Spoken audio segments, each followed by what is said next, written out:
Today on Straight Talk Africa, each day, according to the World Bank and others, more than 41,000 girls worldwide are married while still children. This often before they are physically and emotionally ready to become wives and mothers. Child marriages are incredibly costly to families and society at large. That's coming up next right here on Straight Talk Africa. Hello, welcome to Straight Talk Africa, live from the Voice of America headquarters here in Washington. I am Shaka Ssali. And hello to all of our viewers and listeners on the continent and elsewhere. I'm Hayley Adams-Fitzpatrick, your social media reporter. Today, it's a discussion on the social and economic impacts of child marriage in Africa. Later, our audience has weighed in on our topic through emails, Facebook and Twitter comments. We'll reveal some of them ahead on Straight Talk Africa. The problem is child marriage, and the solution, most people agree, could be education, education, education. My colleague, Paul Cisco, has more. Child marriage. The numbers are staggering. First, as defined by the United Nations and others, child marriage is any legal or customary union involving a boy or girl under the age of 18. Child marriages endanger the lives of child brides in countless ways. Furthermore, child marriage is universally considered a clear violation of human rights, an impediment to social and economic development. It is rooted in gender inequality. That is, the low value placed on girls and women in societies perpetuates the act and acceptability of child marriage, where the practice is common. While boys sometimes marry young, girls are overwhelmingly the harmed victims. And if current trends continue, more than 140 million girls will marry young early in the next decade, upwards of 41,000 a day. What's more, according to both the World Bank and the International Center for Research on Women, child marriage will cost developing countries trillions of dollars by 2030. Trillions of dollars. In contrast, ending child marriages would have a very positive impact on the educational attainment of girls and their children, while contributing to women having fewer children later in life, significantly increasing their overall earnings and household welfare. Girls marry young for economic and cultural reasons, negatively impacting their health, the health of their children, and greatly minimizes their educational opportunities and potential for earning. The negative health and social impacts of child marriages are incalculable. Conversely, solutions to ending child marriage are, in theory and practice, apparent: increased and improved education and educational opportunities, government legislation prohibiting child marriages, and community-based projects and initiatives for girls aimed at establishing gender equality throughout the village, the nation, and everywhere. Want more? Child marriage is the likely cause of 3 in 4 girls becoming mothers before the age of 18. Child marriage greatly reduces the likelihood of girls completing secondary school. Child marriage reduces the future earnings of child brides by 9%. Child brides have less decision-making abilities in the household and face higher risks of violence. And the children of child marriages reduces the child's years of schooling, dramatically increases under 5 stunting, and many other health risks, including premature death. Societally, bringing an end to child marriage and reducing early childbearing could reduce fertility and population growth by as much as 1/10 in parts of the world. While child marriages are truly a global problem, of the world's top 20 countries with the highest rates of child marriages, at least 18 are in Africa. Paul Cisco, VOA News, Washington. Thanks, Paul, for that report.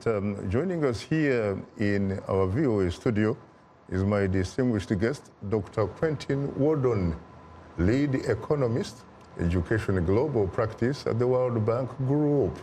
Well, I have to say, frankly, that I'm profoundly honored and exceedingly humbled to have the opportunity to host you for the first time on Straight Talk Africa.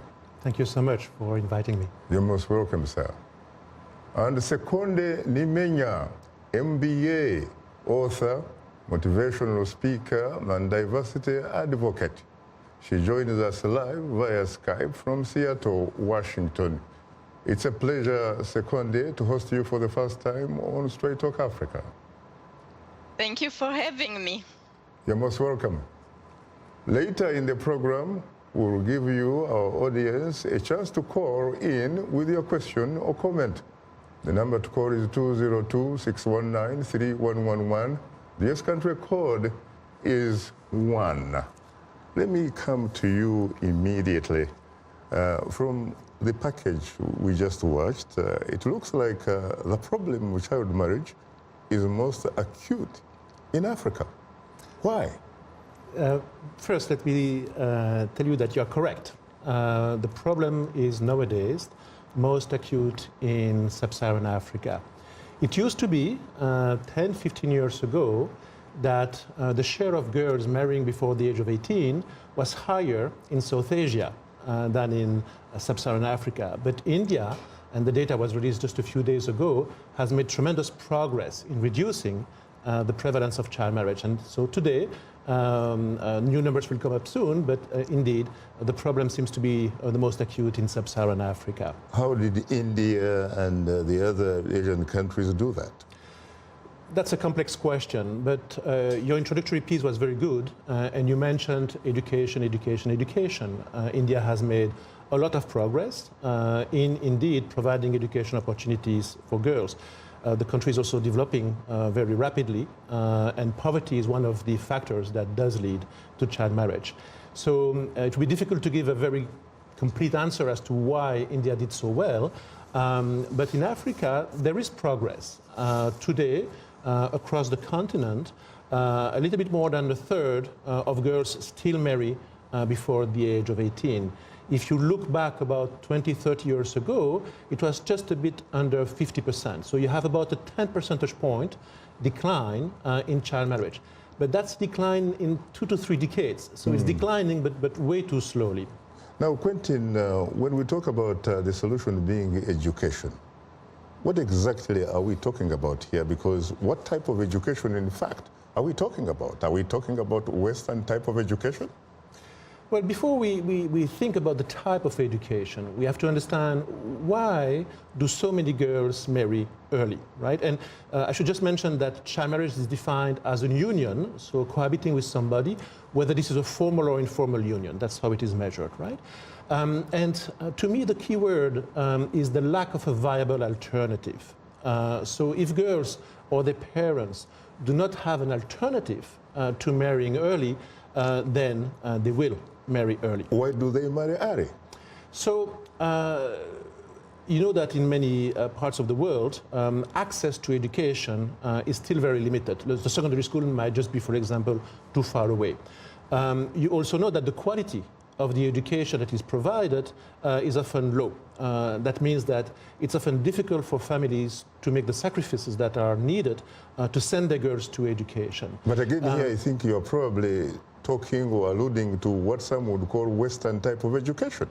Well, because surely there must be social, cultural types of education. Right. There are different types of education, and actually you see a lot of heterogeneity within a country, for example, in the preferences of parents in different types of education. We can go back to that later, but I want to go back to the question as to why do girls marry early? And there are different reasons, but in many societies, it's very considered as a major problem if a girl becomes sexually active, for example, outside of marriage. And so parents, sometimes even to protect the girl, sometimes they force the girl, try to find a solution to that risk of ostracism, if you will, by marrying the girl. But the parents also consider often the education, continuing one's education, as the best alternative to early marriage, right? Now, on the type of education, that depends really on the preferences of the parents and the girls. In some parts of countries, for example, you would have many parents who would like to send their daughters to an Islamic school, which is completely okay, or others might want to send to a private school or a public school. But the key is that you need to have some education alternative in order for the parents to have what I call a viable alternative to early marriage for their daughter. Let me go to Seconde, who happens to come from Africa. Seconde, you come from Burundi, correct? Correct. To what extent is child marriage a problem in Burundi and the neighborhood? So from what I grew up seeing and what I saw when I was a child myself going to primary school, like Quentin said, it was the lack of access to school, first in terms of fees, because you had to pay fees, and then sometimes parents had no other alternative than marry girls young and send boys to school. So sometimes families, when they could not afford fees for all their children, they would favor boys over girls. The other problem was going to school so far away and walking miles and miles, and girls would encounter men, sometimes older men, and who would impregnate them, and then that would become a problem for the whole family, and even the community would ostracize that family, and the family would be forced to send the girl to marry somebody, anybody, just to, to get away from the social shaming. So, like example, when I was in 6th grade, some of my friends got pregnant, and they would drop out of school voluntarily or involuntarily, or get expelled and never go back to school. So their lives stopped right there, and they would become mothers, young mothers, take care of a family, and that was really a problem. And today, more or less, Burundi had made some progress in terms of child marriage, but the problem still being poverty and families not being able to afford education for all their children, and girls, even when they're not forced, they still marry young, just to as an economic step forward, I would say. You're talking about education again. Of course, someone will say you are really talking about Western type of education. There are other types of education that are found in situations where the mode of production, for example, is cultivating the land and taking care of the cattle. What about the issue of the mode of production? To what extent does that perhaps also affect early child marriage? Are you talking about different modes of educating girls and boys for that extent? Yes, especially given the type of mode of production that obtain in a country like Burundi, Uganda, and most of sub-Saharan Africa, really, which is very rural, not industrial type of countries. I mean, you have to have the basic education and teach children and who will become adults to read and write. So the basic mode of education is still school as we know it today. Back in the day, families would send their kids to catechism school, for instance, to learn the basic writing and reading. But today, that's not enough. Catechism school is not enough. Children need to go to school, finish primary school level, go to secondary school, because even with agriculture, it's not enough to sustain a family nowadays if you only produce for consumption, because you want to teach students the modes of agriculture that is more modern in today's changing world, so they can become self-sustaining and sell what they produce, not just consume it. Thank you very much. Before pausing for a short break, we want to remind you that Straight Talk Africa is now streaming live on Facebook. To watch our show, just enter the keyword Straight Talk Africa, and don't forget to share it with your friends. We are on Twitter, and we are tweeting live. Follow us at VOA Shaka.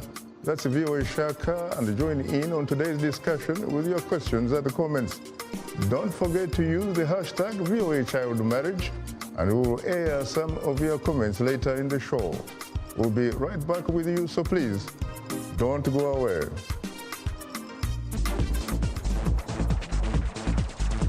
We are able to touch on things that are important to people on an everyday basis. We hope that our viewers are getting inspired when they watch our show. They're getting a view of the world from a different perspective, things that perhaps are not in their immediate vicinity. Today, I could put in on the show something that is a little different, a little unique, and this gives me that, inspiration to come to work. This is Straight Talk Africa on the Voice of America. What is your opinion about today's topic? Call us at 202-619-3111. U.S. country code 1. When you call, remember the following. Ask only one question. Keep your comment brief and turn down the volume on your radio or television. Now let's return to Straight Talk Africa.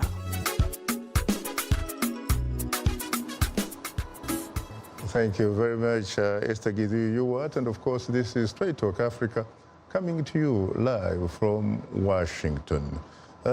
Quentin, what is the extent and the trends in child marriage in Africa? So as I mentioned, child marriage is declining in the region, but too slowly.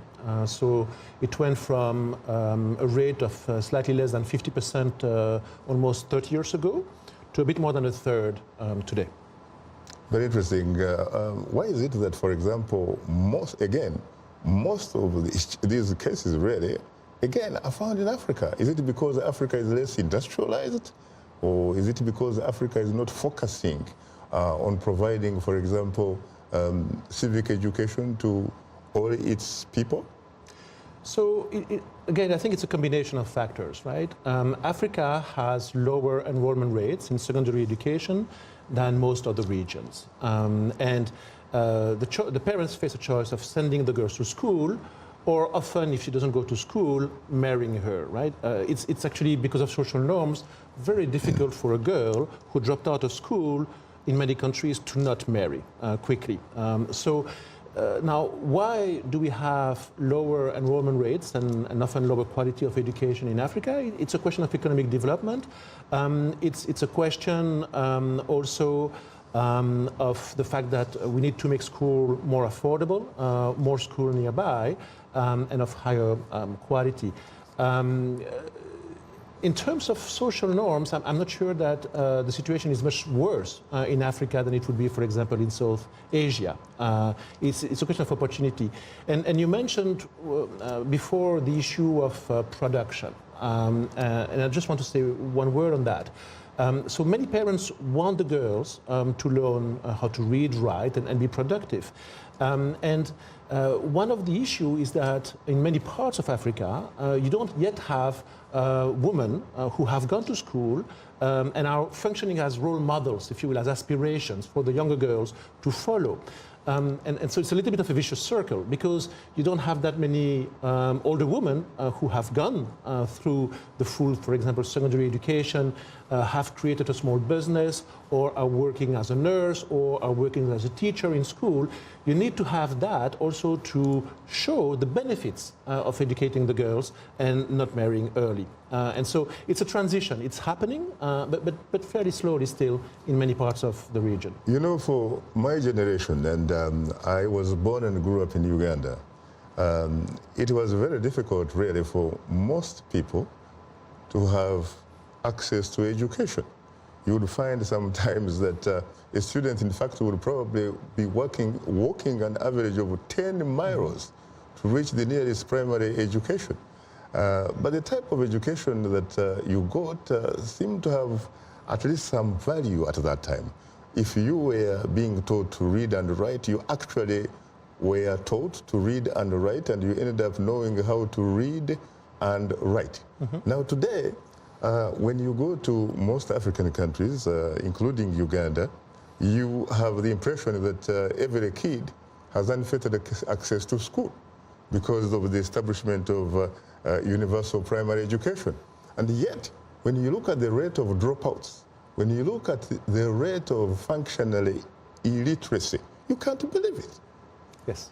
No, you're correct. I mean, the World Bank actually released a few months ago a report on education. It's called the World Development Report. And the title or the message of the report is the crisis in learning. So it's not enough to get the girls in school or the boys. You have actually to also ensure that they are learning, right? And when you look at the data, for example, when you have surveys asking parents, why did your boy or your daughter drop out of school? The two responses for both together that come most prominently is cost, and then the lack of interest, which actually relates to the lack of learning. For girls, though, child marriage comes in as very, very strong in terms of leading girls to drop out of school. And that's why there's such a strong link between enabling girls to remain in school and avoiding child marriage. But we do have to improve quality, which will provide more motivation for parents and children to make the sacrifice to stay in school and learn. Seconde, when you look at a lot of budgets of a lot of these African countries, you will find that most resources are allocated to defense and national security. We're talking about buying tanks, buying artillery, air force, and what have you. And yet, clearly, if any country really is thinking about security, they probably should be pouring resources in education. Education. How do you react to that? Yes, you are correct. I mean, those funds, those funding, even when international agencies go to those countries, developing countries, to fund some of the projects, and they should really be looking where the money is going and how it's getting spent, and is there any accountability? Is the expected impact being met?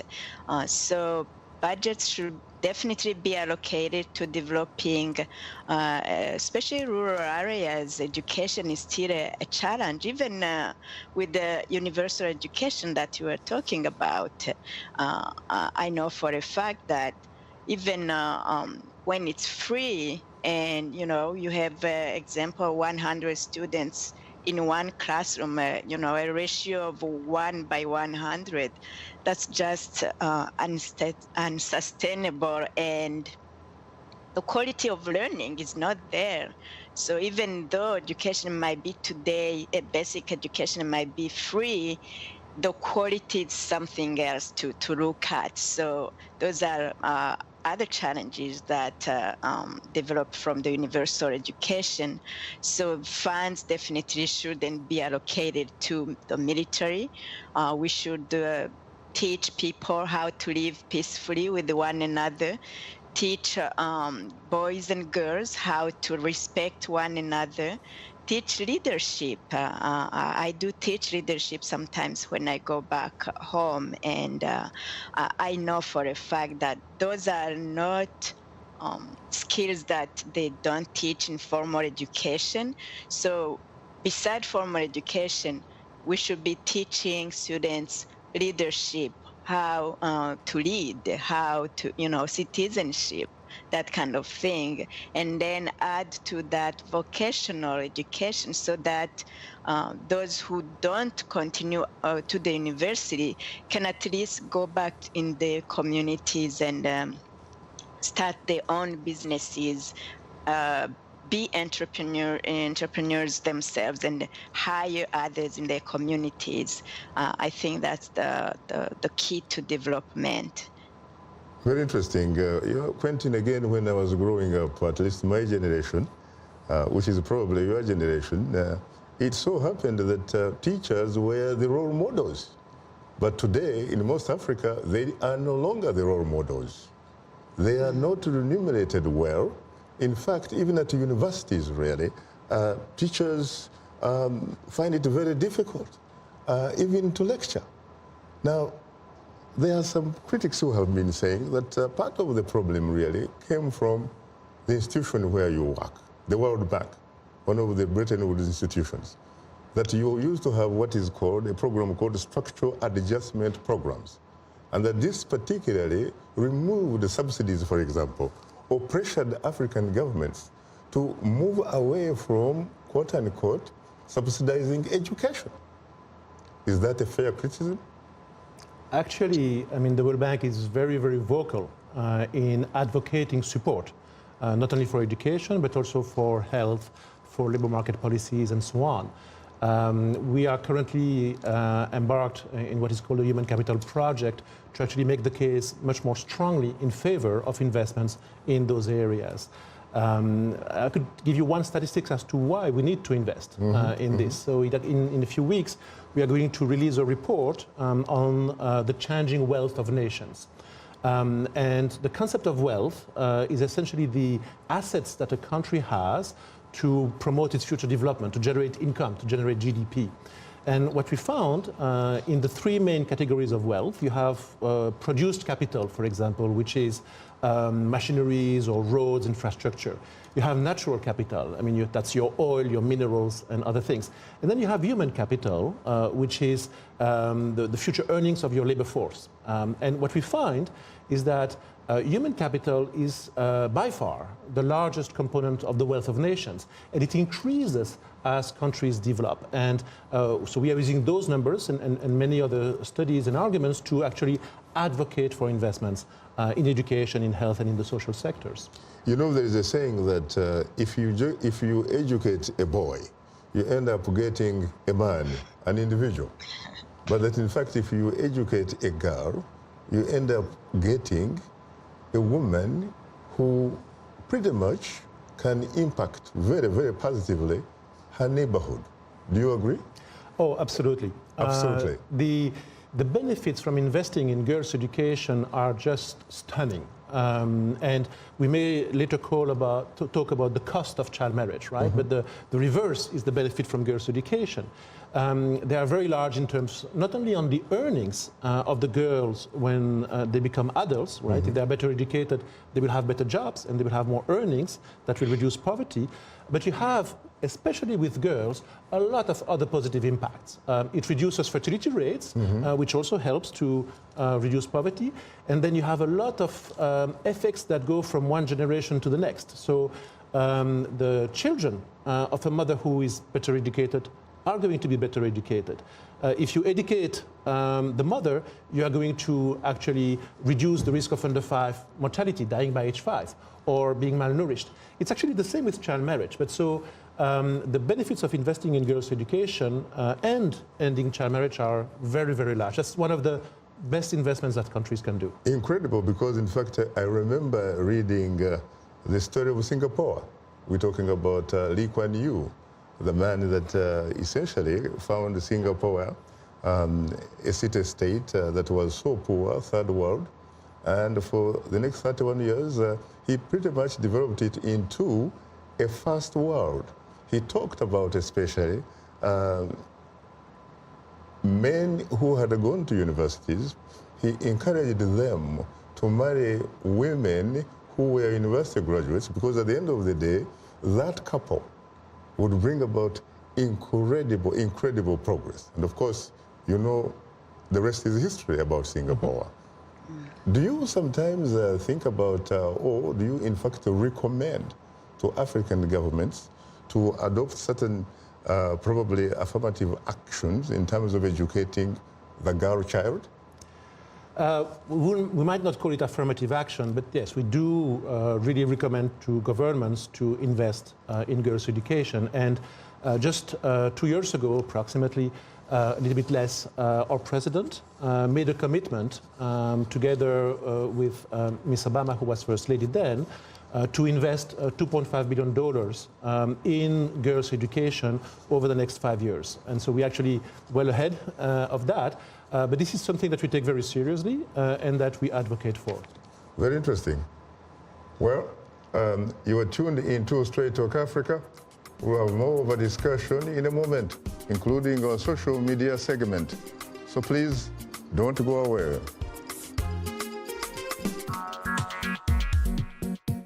Like Voice of America on Facebook. Follow VOA on Twitter.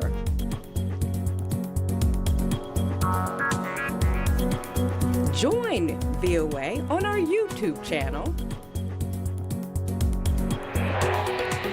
Like, follow, join VOA. This is Straight Talk Africa on the Voice of America. Call us now with your questions and comments. The number is 202-619-3111 and the U.S. country code is 1. Call us direct and we'll call you right back. Remember to turn down the volume on your radio or television and keep your comments brief. Now back to Straight Talk Africa. Thank you very much, Esther Gidi-Yuwat, and welcome back to Straight Talk Africa, live from Washington. It's time to bring in our social media reporter, Heidi Adams-Fitzpatrick. Take it away, Heidi. Thank you very much, Shaka. We've received excellent social media feedback this week. Child marriage is an ongoing tradition in many parts of the world, even though it is universally considered a human rights violation. It's particularly prevalent in sub-Saharan Africa, where nearly 40% of girls are married before the age of 18. And so this leads us to our question of the week, which asked, how do you feel about children being forced into marriage before the age of 18? Now to our social media comment of the week from Facebook fan Hussein Mayomba from Tanzania, who writes, underage marriage is a barbaric tradition which undermines girls' human rights.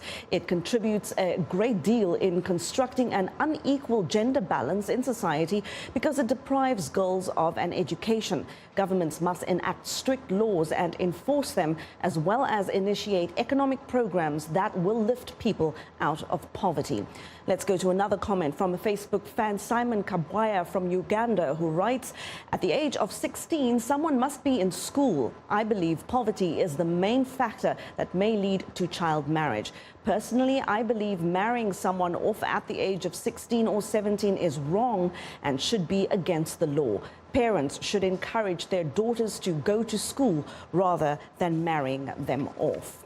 And our last Facebook comment comes from Mohammed Ahmed Mansour in Liberia, who writes, poverty and illiteracy is responsible for child marriage. I think parents should learn and take care of their children to avoid them being forced into early marriage. Parents should acknowledge that a girl's education is the best investment.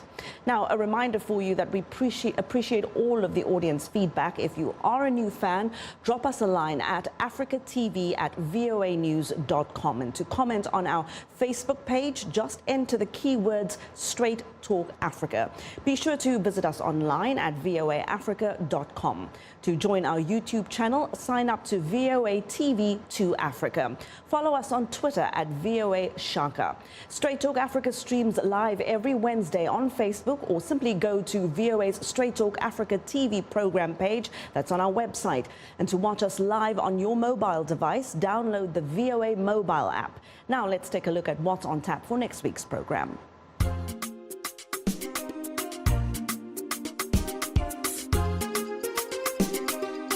On the next Straight Talk Africa, a look back at President Donald Trump's first year in office, his successes and setbacks. We'll also take a closer look at his agenda for the year ahead. Join us next week right here on Straight Talk Africa. And that is our social media segment for today. Shaka, you and the guest, of course, have a lot of social media comments to discuss, so I'll hand it back to you. Thank you very much for sharing some social media reaction with us. Well, of course, today it's a discussion on the social and economic impact of child marriage in Africa.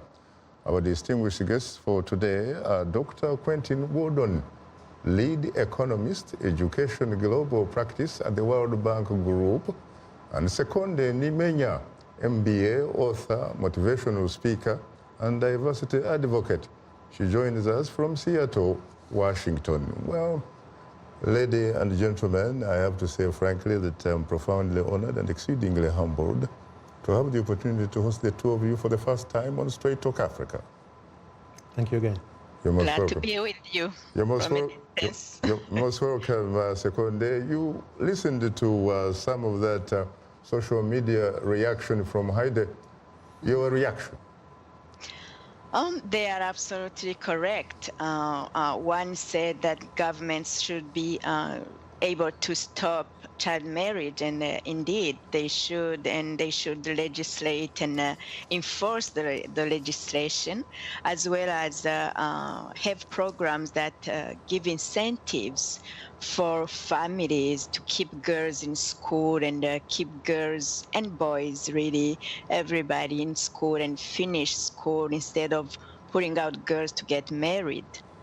I think the other one was talking about on the same line, in the same lines, that it's barbaric to marry a girl at that young age, because even though a girl might be physiologically look like she's mature, because she's attained puberty, it doesn't mean she's ready to be someone's wife, let alone to have children of her own when she's still a child herself.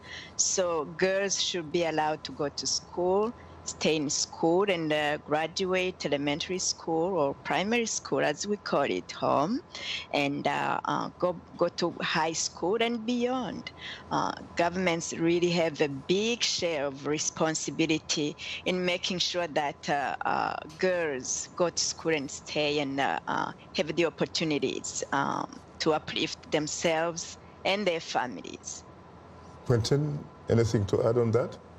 No, I essentially agree. I mean, what maybe I should add is that if you think about it, there are two types of costs or consequences of child marriage. I mean, the most important is that it deprives the girls, and often their children, of a lot of opportunities in life. I mean, there are consequences in many domains. Mm-hmm. But child marriage has often been considered as a social, between quotes, issue. And the reason why we undertook this study on the economic cost is to actually argue that, yes, it's primarily a social issue, but the economic cost, the cost for the economic development of the country are very, very large. And so we are hoping that with this kind of information, ministries of finance and others are going to actually fund programs to end child marriage and keep the girls in school. Right? But what do you say to a pessimistic African peasant farmer who feels that he or she actually needs the labor to work to till their land, and that women are pretty much the gold standard? Well, I mean, you have a lot of constraints, and some of the callers or commenters on social media mentioned that poverty is one of the drivers of child marriage, right? And that African farmer might actually be living in poverty and has constraints, right? Has to farm the land and grow food just to survive. So, I mean, you cannot negate that. You also need to have interventions that help people emerge from poverty. When you look actually at the incidence of child marriage between the very poor and the better off, there is a dramatic difference in all the countries, right. Essentially. So, I mean, you need to keep the girls in school, you need to implement laws, you need to have specific programs targeting girls so that they stay in school, but you need to do many other things as well, right, so that it's feasible for the parents, indeed, to send the girls to school. I know that you spent some time last year in the early part of December in a country that was once called by British Prime Minister Winston Churchill as the Pearl of Africa. We're talking about Uganda here. Do you have any report card about that? Do you have a report card? Well, so we did a global study on the economic impacts of child marriage, and now we are doing a number of country studies. So the first one we released was for the Dominican Republic, and the second one was actually for Uganda. And so we had very good discussions there. This was in December, sharing the findings, both with government officials, but also with civil society organizations. And the next step is to try to think about, okay, how can we help? Right? The World Bank has different projects in Uganda, some existing, some are in preparation, and we are trying to indeed see how the findings from this study, and also more generally the finding from the evidence worldwide as to what works to keep girls in schools and avoid them to be married could be done. There are actually interesting examples in Uganda itself of projects that have worked to help those girls. As a matter of fact, the next question was, what's the actual scale of the problem in Uganda? Well, in Uganda, you have, according to the latest data available, which dates back to 2011, slightly more than 1 in 3 girls marrying before the age of 18. So this is large. It's about the same level as what you would have for Africa as a whole. Mm-hmm. How did you arrive at some of those costs? How did I arrive at? Some of those costs. Oh, the costs. So the costs are a little bit different, right? So we computed that for Uganda alone, between now and 2030, which is the end date for the Sustainable Development Goals, if we could end up child marriage today, we would have billions of dollars in benefits for the population. In terms of how we arrived to that, it's a little bit technical, but I could mention perhaps 2 or 3 things. Mm-hmm. The largest benefit for the population, and that's true for Uganda, but it's true for other countries as well. So the largest economic benefit from ending child marriage comes from lower fertility rates. So if you end child marriage in many countries, you would reduce the number of children that mothers have by about 10%, and you would reduce population growth. And so if you reduce population growth and you have the same level of economic growth, then GDP per capita or other measures are going to rise. So you're going to improve the standards of living of the population. So the effects are very, very large. That's the first one. The second one is through education. And it is the fact that if you end child marriage, not all girls will go to secondary school, but more will go to secondary school. And you can compute how much more they would earn as adults. And that gives you another big economic benefits, higher earnings for the girls and their families. And I want to mention 3 other costs, if I can, or benefits. One is through the impact of child marriage, and especially early childbearing, which is often a consequence of child marriage. That's having a child before you are 18 years of age as a mother, right? You can show that if a mother has a child before 18 years of age, the risk for that child of dying by age 5 and the risk for that child of being malnourished are much higher, even after controlling for many other things, including poverty, right? And so you can put a value on that. And the last thing in terms of benefits that you have, large economic benefits, is for the government. And here is the point.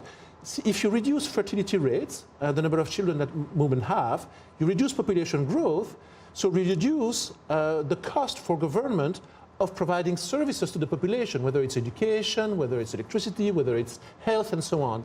And so we computed the cost for education, right? You have fewer children coming into the system because population growth is smaller. And so you have large savings for the state budget that could be reinvested in improving the quality. So that's another benefit in terms of economic costs or benefits from child marriage and ending the practice. So you believe that population, like reducing population growth is a positive? Yes. There are a lot of leaders on the African continent who will say to the contrary. Africa has plenty of territory. It actually needs more people than it has now, because they look at places like Japan, for example, and they look at the population, and they say, wait a minute, this is one of the richest countries in the world. It has a lot of people, even though it has less territory than us. Right. So, I mean, there's a lot of talk about what is called a demographic dividend, and this is an important concept. If you manage, especially for countries in Africa, to reduce population growth, you are going to improve standards of living, and you're also going to increase the capacity of governments and the people themselves to invest, including in education, in health, and so on. And so with a better educated younger population, you're going to have large benefits down the road. And so, yes, we are convinced that in most countries that have high fertility rates, high rates of population growth, it makes a lot of sense to try to reduce those rates, to improve standards of living, and unlock the economic potential of the population. Seconde, do you agree with Quentin on that issue of reduction of population growth as being a positive in Africa? I think it's a positive, provided that there is a control, controlling births, that families know that you cannot have all the children God created in you.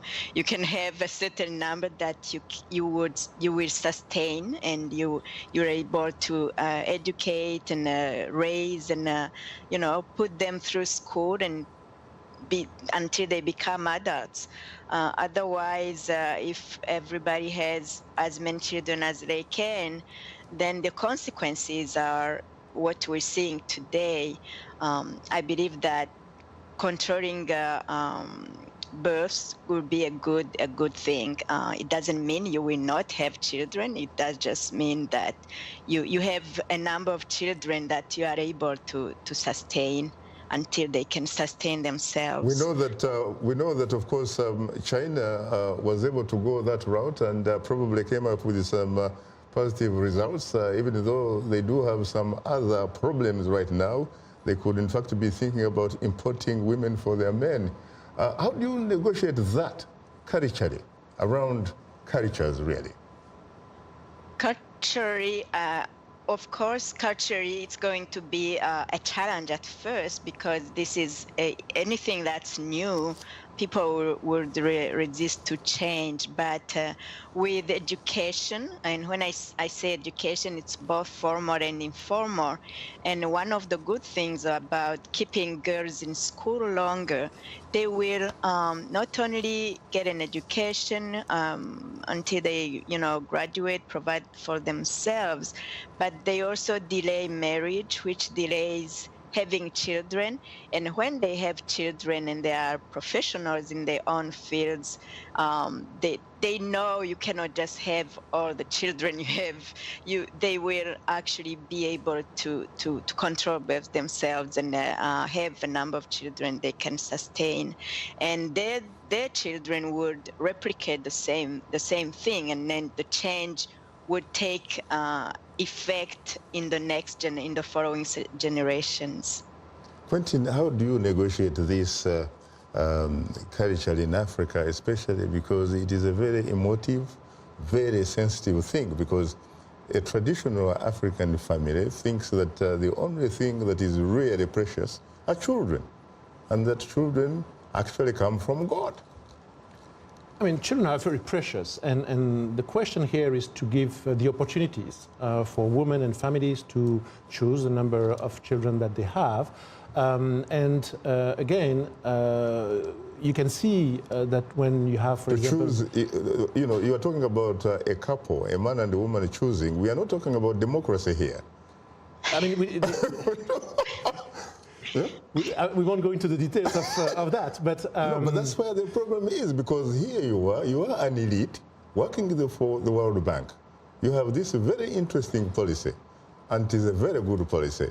But frankly, how do you sell it to an ordinary, average, traditional couple? Right. So, I mean, again, think about child marriage, since we focused on that, right? You can demonstrate that if child marriage were ended, you would actually have a very large reduction in fertility, and you would have a concurring reduction in population growth, right? So we are not advocating any measures like China would have done. We are simply saying there are a number of policies and investments that you can do that give more opportunities to people, and that will lead to lower population growth, which then will have benefits for the population in countries that have very high rates of population growth. Are there some proven initiatives, for example, that in fact have legs that walk? Yes, I mean, there are, for example, programs that have been succeeding in ending child marriage, to take that example again, and then you can actually show the impact that has on fertility. You can also provide reproductive health services in health centers in countries and do a better job at that. So there are a number of initiatives. Do you have some specific examples? Well, there is, for example, a project right now that the World Bank is implementing in the Sahel. It covers 6 different countries. It's called the Sahel Women Empowerment and Demographic Dividend Project. And one of the key aspects of this is to provide reproductive health services. But another aspect is to empower women and enabling them to actually go to school for adults and girls, which will also have positive effects. Another type of interventions where there's a lot of positive evidence around the world is what is called a Safe Space Club. I don't know if you have heard about this type of program. What exactly is it? So a Safe Space Club is a club for adolescent girls where typically after school or during the weekend, they can discuss among themselves, among girls, with women who serve as mentors. And this is a place where they can learn the basics of sexual and reproductive health. And sometimes those safe space clubs have other dimensions. And there is one example that I really like. It's in Nigeria.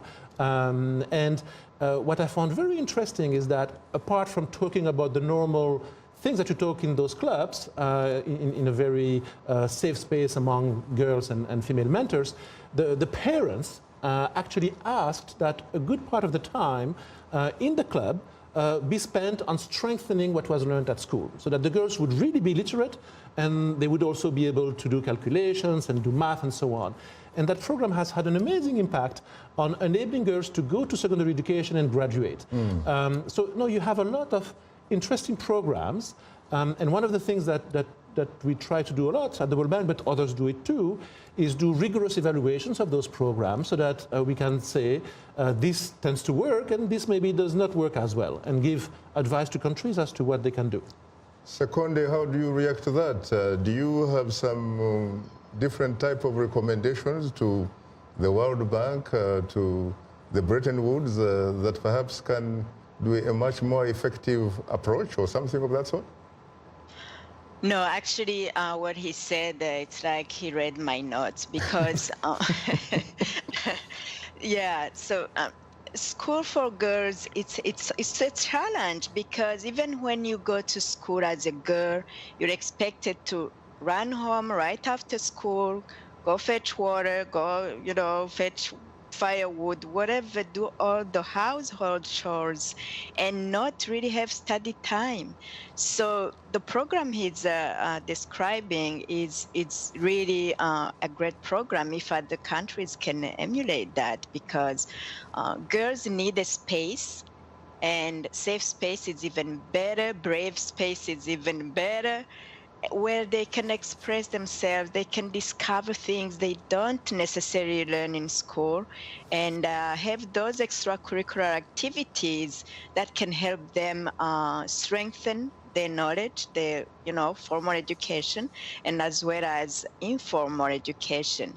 That's where they can learn their rights, that they actually have rights and not always succumb to a man's demand. So those programs, I think, could bear more fruits than anything else. Terrific. Let's go to the lifeline of the show, which are the telephone callers. Good afternoon, Janet from Atlanta. You're most welcome to Straight Talk Africa. Thank you. You've talked a lot today about the importance of improving education for girls and improving the economies in African countries to reduce child marriage. But I also wanted to ask about the issue of changing attitudes, and specifically the attitudes of men toward reducing this problem. How big a problem is that, and what are you doing to resolve it? Very interesting. I might add also mindsets. Right. So maybe I should say two things on that. So we don't yet have very strong empirical evidence that programs that try only to change mindsets work to delay marriage for young girls. What we do have is evidence that programs that provide incentives to go to school, or simply incentives not to be married, may not only delay marriage, but change the mindset of people. And if I can, I would like to give one example. And why not? So it's a program in Bangladesh that provided economic incentives, food and other things, to girls if they did not marry by the age of 18. And Bangladesh is like a world record in child marriage. No, Niger is the world record, Niger, but Bangladesh is high. Bangladesh yes. is one of those. Bangladesh is high. And actually, the program worked very well. In the areas where the program was tested, child marriage decreased by about 20%. And there was a very interesting discussion. Why? Because the amount or the value of the transfers that were provided was not very large. It was about 2% of the consumption of a household, right? And Bangladesh has been growing for quite a bit at fast rates. And so versus normal economic growth, that 2% didn't seem to be very much. And so there was an interesting discussion with the presenter and the audience. And the conclusion, I mean, that should have to be tested, was that there was an incentive. But then because there was an incentive and because all of the girls would go to get what they get if they don't get married, it actually changed the marriage dynamics in the local villages, right? And so there was a tipping point, meaning that it was, yes, an incentive, and often you need these kind of incentives, but then because that changes the behaviors of many girls and parents within the village or the area, then you have a change of mindsets. It also reduces, if you will, the pressure for one girl to get married because all of the other girls get married and then she won't get married well if she marries too late, right? So there's a lot to say about social norms, but I think that you have to combine interventions to try to convince people or explain why behavior could change with something that helps that as an incentive, and then you get that tipping point. Any particular reason why Niger and perhaps Central African Republic are pretty much the world champions in this business? Well, I think it's a complex set of factors. I mean, Niger is a very vast country. I mean, for some girls, you need to go quite far to get a secondary school nearby.